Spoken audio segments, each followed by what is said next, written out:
Hello and welcome back to my channel, and today we're going to go over the if formula. So the if formula can be broken down into three different components.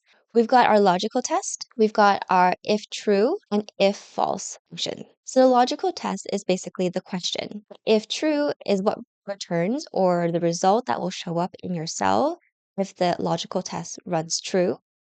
And the if false is what will return in your cell if our logical test returns false or not true. So for this example, let's say that in the performance column, we either want to write good or bad.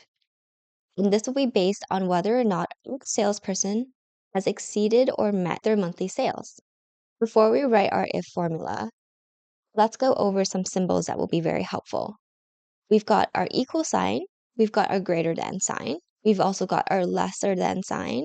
So for example, up on screen we have 10 and 12. 10 is less than 12 and 12 is greater than 10.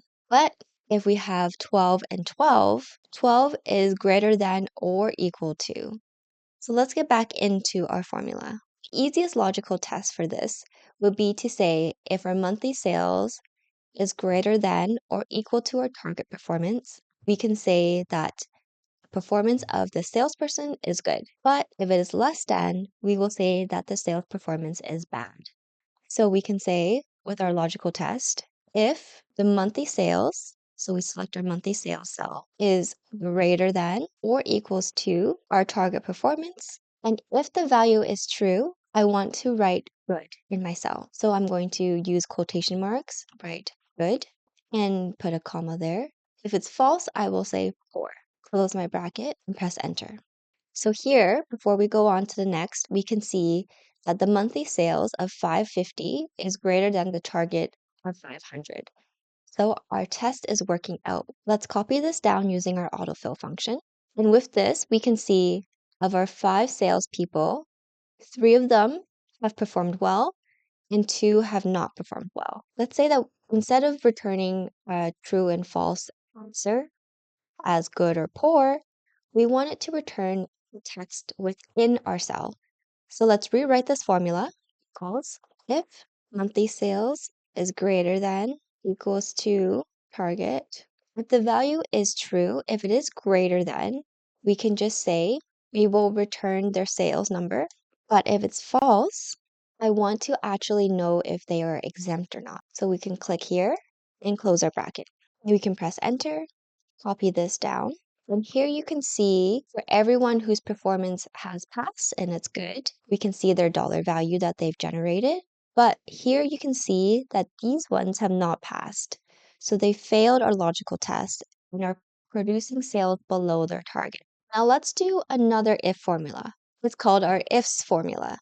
So this will allow you to include multiple different types of logical tests within the same formula instead of doing it multiple times. So let's say equals ifs, open bracket. Our first logical test will be the same. So we can say if our monthly sales is greater than or equals to our target value, our true value will be good. And here's where it's different. We no longer are inputting the value if false.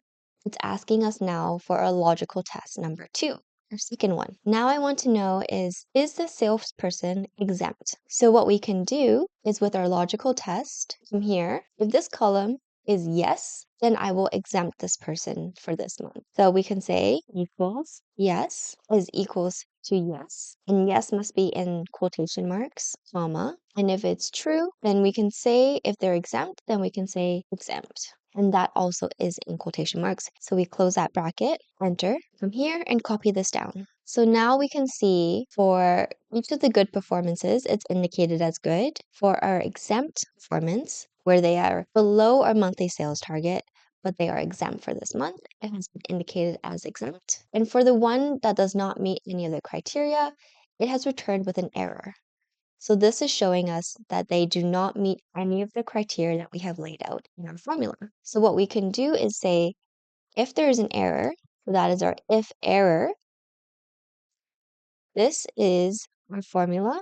So if there's an error within our formula, we can put a comma after our formula. If it's an error, we can say that it is poor. Close our bracket, press enter, Try this out for yourselves at home as it can get a little bit tricky and a little bit complicated, especially if you're doing it for the first time.